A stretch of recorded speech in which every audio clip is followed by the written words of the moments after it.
여러분 반갑습니다. 오늘 코스피 종합지수는 0.07% 약보합으로 마감이 됐고 코스닥은 강보합으로 마감이 됐습니다. 코스피 업종 차트를 살펴보면 상단 21선 부근에서 저항을 받고 기준선과 5일선을 이탈하면서 마감이 됐죠. 코스닥 지수도 60일선과 20일 이평선을 이탈하고 마감이 됐습니다. 삼성전자는 0.13% 약보합으로 마감이 됐고 여전히 241선에서 저항을 받고 있죠. 삼성전자의 9월 배당 기준일이 9월 30일이기 때문에 28일까지만 주식을 보유를 하거나 매수를 하게 되면 3분기 배당을 받을 수가 있습니다. 그렇기 때문에 삼성전자는 다음 주 화요일까지는 큰 하락은 없을 것으로 예상이 됩니다. 삼성전자의 최근 수급을 살펴보면 외국인들이 순 매수가 많아지고 있죠. 코스피 업종별 투자자 순 매수를 살펴보겠습니다. 개인과 외국인들은 매수로 대응을 해줬고 기관에서만 매도로 대응을 했죠. 의약품과 제조업 섹터에서 가장 많은 매도가 나왔고 금융업에서는 가장 많은 매수가 들어왔습니다. 코스닥은 외국인과 기관들이 매도로 대응을 했습니다. 제조업을 비롯한 거의 모든 섹터에서 매도가 나왔죠. 반면 의료 정밀 기기 섹터에서는 외국인과 기관들의 가장 많은 매수가 들어왔습니다. 오늘 국내 신규 확진자는 2,434명이 발생이 됐죠. 국내 코로나가 발생한 이후 최다 확진자를 기록을 했습니다. 다음 주는 3,000명대가 넘어갈 것으로 예상이 되고 있죠. 저녁 7시까지 전 세계 신규 확진자는 41만 명을 넘어서고 있고 미국에서는 10만 명 이상의 신규 확진자와 3,000명 이상의 사망자가 발생이 되고 있습니다. 중국 헝다그룹이 오늘 채권 이자를 지불을 못했다라는 발표가 나왔습니다. 중국 정부에서는 헝다가 디폴트를 기정사실로 생각을 하고 있고 이후에 개입이 될 것으로 예상이 되고 있죠. 국내 섹터 중 헝다 리스크를 피하려면 기계와 조선, 건설주는 당분간 피해서 매수를 하는 것이 좋을 것으로 예상이 됩니다. 문재인 대통령의 유엔 연설에서 종전 선언에 대한 발표를 했었고 북한 김여정 부부장은 굉장히 우호적인 발언을 했죠. 그로 인한 오늘 남북 경협주들이 대부분 상승을 했습니다. 남북 경협주 중 관심있게 보실 종목으로는 아난티와 신원, 경농, 일신석재, 조비, 남해화학 정도가 될 것으로 예상이 됩니다. 8월 생산자 물가지수가 발표가 됐습니다.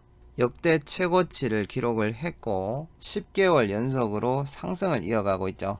특히 농산물과 원재료 물가가 가장 크게 급등을 했습니다. 이렇게 되면 11월 추가 금리 인상에 대해서도 무게가 실려지고 있죠.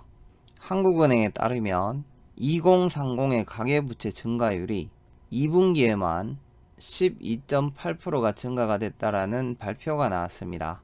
SKC는 2차 전지와 반도체 모빌리티 소재 중심으로 사업 구조를 전환을 하겠다라는 발표가 나왔죠. 2025년까지 기업 가치를 30조 원을 달성하겠다라는 발표도 제시를 했습니다. 삼성전자의 생활 가전이 미국 소비자 만족도에서 1위를 기록을 했다라는 발표가 나왔습니다. 장 마감 이후에 테스나의 최대 주주가 와이팜으로 변경이 됐다라는 발표가 나왔고 세종의사당 설치법이 국회 법사위를 통과했다라는 발표도 나왔습니다. 오늘 상하이 종합지수는 0.8% 하락 마감이 됐죠. 야간에는 파월 의장과 FMC의 연설이 있고 신규 주택 판매 지수도 발표가 됩니다. 현재 시각이 7시 30분을 지나고 있는데 미국 선물 지수와 독일을 포함한 유럽 주요 국가들은 대체적으로 하락 출발을 하고 있습니다. 눈에 띄는 것은 항생과 홍콩 H지수가 가장 큰 폭으로 하락을 하고 있죠. 원달러 환율은 1176원에서 거래가 되고 있습니다. 전일날 특징 종목이 있었죠. KEC 10분봉으로 돌려보면 이 구간이 됩니다. 10분봉 기법으로 진입하신 분들은 수익 실현하시는 데는 문제가 없었을 것으로 예상이 됩니다. 세종의사당 관련 9월 27일 특징 종목은 유라테크입니다. 반면 짧은 단타나 2-3기법으로 진입 가능한 종목은 계룡건설입니다. 계룡건설은 세종시 관련 테마 중 실적이 가장 좋은 종목이고, 세종시 테마가 아니더라도 올해 사상 최대 실적을 예상을 하고 있는 기업이죠. 재무구조도 굉장히 우수한 회사입니다. 대장주인 유라테크가 크게 반등이 나온다면 계룡건설을 연동해서 짧게 진입하는 것도 괜찮은 전략일 것으로 예상이 됩니다. 추가적으로 9월 27일부터 다음 주까지 관심있게 보시거나 2-3기법으로 대응 가능해 보이는 종목으로는 코스모 신소재와 신성델타테크 두 종목입니다. 전일날 다우지수가 1.48%나 상승했는데도 불구하고 국내 증시는 약보합과 강보합으로 마감이 됐습니다. 국내 주식이 가격이 높거나 실적 측면에서도 크게 매력이 없다는 겁니다. 힘든 시장이지만 적절한 비중 조절과 매매 전략대로 대응을 한다면 지금까지 수익 났던 것처럼 손실 없는 성공 투자하는데 크게 문제가 되지 않을 것으로 예상이 됩니다. 다음 주도 보유 종목에서 크게 수익이 날 수 있기를 기대해 보겠습니다. 한 주 동안 수고 많으셨습니다.